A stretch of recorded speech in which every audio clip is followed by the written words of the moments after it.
Today I will be looking at the biomechanical principles of a cartwheel. I will look at the strengths and weaknesses of my cartwheel whilst also comparing it to a professional. To start, I will look at the preparation phase.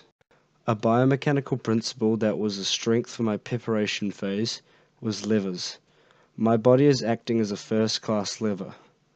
My right leg is a fulcrum, or other known as a joint that can be moved around a pivot point, hence the leg being it.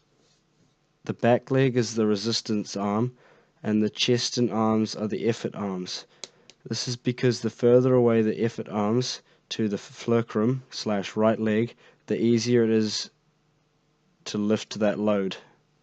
For me, my right leg was placed well within distance to the arms and hands, this being the main strength of the principal levers, for it made it easier for me to lift up my upper body. A weakness for the preparation phase is moment of inertia. In the preparation phase of the cartwheel, a weakness for me was my moment of inertia, or in this case, rotational inertia. This is because there should only be a slight knee and hip flexion. With this wrong angle of flexion, there becomes a decrease of rotational inertia that would, if correctly aligned, have allowed me to perform a straight cartwheel. To help show how I could improve my rotational inertia, I will first show this arrow here, which shows that my back is not in line with my leg due to there being a large bend in the knee and at the hip flexor. This second arrow shows the direction the back needs to go to improve the cartwheel. This will fix my alignment with my legs and my hips.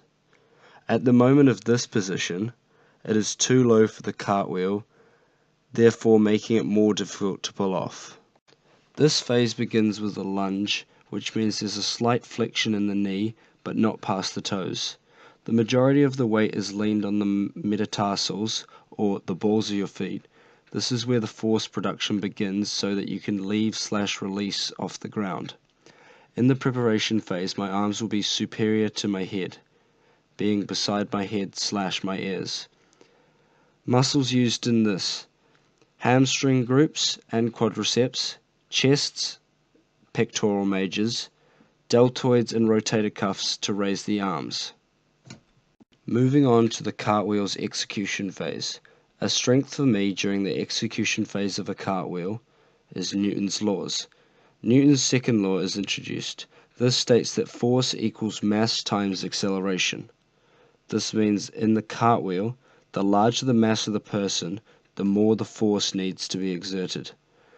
For me, my mass of 82 kgs and acceleration of 1.33 ms-2, my force exerted would be 109.06 newtons. This also ties into Newton's third law. Due to the force exerted onto the ground, it will have an equal and opposite reaction. The way that I can keep on the ground to start the follow-through phase is by using flexion in the elbows to help absorb the force coming back into the arms. This is used as well as the deltoids, which work to help not push me up into the air whilst executing. This links to the idea of a round-off, where the same action is applied, but the gymnast will absorb the force and use it to push themselves up and over to get back on their feet. An unbalanced net force is what creates this, which is why the gymnast would be able to push themselves up and over their center of gravity, getting them back to their feet. In the execution phase, a weakness I have found to be a reason for me not having a perfect cartwheel is range of motion. I need a high level of flexibility and range of motion. Unfortunately, I am not very flexible, and this is particularly important for a cartwheel, due to you need good hip flexibility so that hip joint abduction can take place, meaning that I can perform the straddle position at least 90 degrees. If I was able to sort out my range of motion, then I'd have a better chance at completing the cartwheel better and at a higher difficulty, instead of the 77.4 degree angle I am at the moment. Biomechanics of the execution phase are as such. In this phase, your back leg will lift up in a leg extension with toes pointed. This means plantar flexion is required. This is one of the main differences between mine and the gymnast I'm about to show you, due to me missing plantar flexion of the toes. My body weight gets stabilized in the front leg, which is my dominant leg. To perform the execution of the cartwheel, another important thing to look at is the hips lateral rotation. Main thing to look at with the joints are radiocarpals in the wrists and the glenohumeral in the shoulder ball socket joint, both of which are working at the apex of the cartwheel. The follow-through phase has a strength which is formation and timing. The hand-hand-foot-foot rhythm is necessary to finish the cartwheel. Timing being an extremely important part of formation for the cartwheel. Without it, you would end up on the floor. Order needed for this timing of the recovery phase to be successful is all to happen within a quick time. Firstly, shoulder flexion, elbow flexion, lumbar flexion, and knee extension must be completed smoothly. Then, after that happens, straight away, the elbow extension and knee extension, so that you can go from the recovery phase to the finish phase.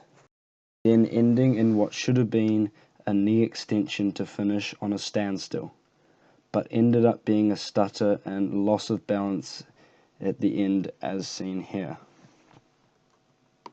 Mechanics to the recovery/finish phase is very similar to the preparation phase, just all the opposite way around. For example, the muscle groups used in this is the hamstring groups and quadriceps, like the preparation phase.